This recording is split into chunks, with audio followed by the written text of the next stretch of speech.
Kohler, just because you're playing Metal Gear Solid 4 doesn't mean you're good at stealth. Yeah? Well then how did I steal this box off a homeless guy, smartass? Because he was dead. It smells in here.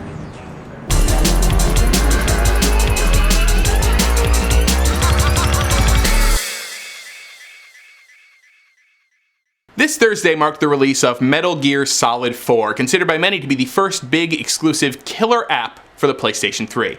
It is again following the adventures of super secret agent Solid Snake, only now this time, instead of sneaking through heavily guarded military bases, he's dropped right in the middle of an active Middle East war zone. Metal Gear Solid 4, from what we've played so far, really cranks up the intensity on the series, and so for many people, it's probably going to be the reason that they buy a PlayStation 3.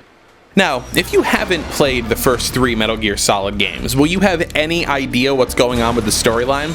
Probably not, but let me say this. I have played the first 3 Metal Gear Solid games, and I have no idea what the hell is happening in this one.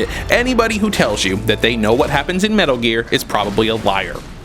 The stories are so filled with espionage, counter-espionage, triple agents, and absurd plot twists that it's difficult to keep it all straight, even as you're playing them. But damned if they're not awesome while you're doing it. The voice acting is incredible, the cinematic work is dramatic and intense, and the graphics are gorgeous. Metal Gear Solid 4 is even more so.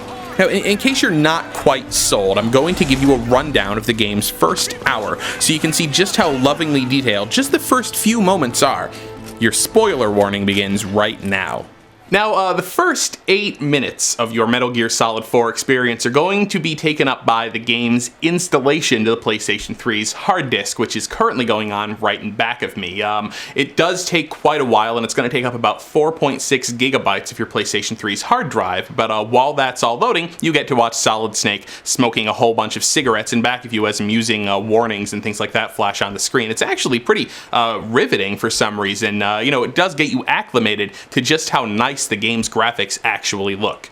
Once you start the game, the first thing you see is a live-action TV interview with David Hayter, the voice of Solid Snake. What the hell? If you start pressing the control pad, you can actually flick through a whole bunch of different fake television shows, like a bizarre cooking show and a quiz show that takes place in hell. What is this? There's no answer. After swapping through all these channels for a while, you're launched into the game itself with no explanation as to what all that was. We then get this amazing opening credits sequence that blends just a little bit of interactive gameplay with all the story exposition, gradually bringing you into the experience, introducing familiar characters like your remote mission partner and Link to the Outside World Otacon, and a whole mess of different weapons and items for Snake to use in his sneaking this time around. One key item, an eye patch called the Solid Eye, has a whole bunch of different functions that help you make sense of the world around you. It brings up a radar that shows you where threats are, and it can also serve as a night vision aid. Slightly lower on the usefulness scale is Solid Snake's iPod. Yeah, a real in-game iPod. You can use it in the menu to listen to music that you find all over the world and change the game's soundtrack to your liking. For example, if you want to use this theme from the 8-bit Metal Gear games. As evidenced by those crazy fake TV shows that preceded the game, Metal Gear Solid 4 does not take itself too seriously. Yes, it's got serious message about the modern state of war, commentary on private military corporations, but it's also got non-sequitur jokes. It smashes the fourth wall over and over. It references its own creator, Hideo Kojima, twice in the first hour. What struck me the most, though, about this first little glimpse at Metal Gear Solid 4 was that the game seems to have been readjusted for more casual or action-oriented gamers.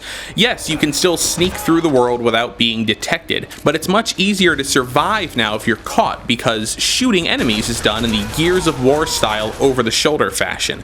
So when I was caught, I just mowed my way through the fighters very easily. We've only played Metal Gear Solid 4 for about an hour so far, but it's really an amazingly polished experience, and we're all just blown away, which is probably a good thing, because at the rate this guy's chain smoking, there's probably not going to be a Metal Gear Solid 5.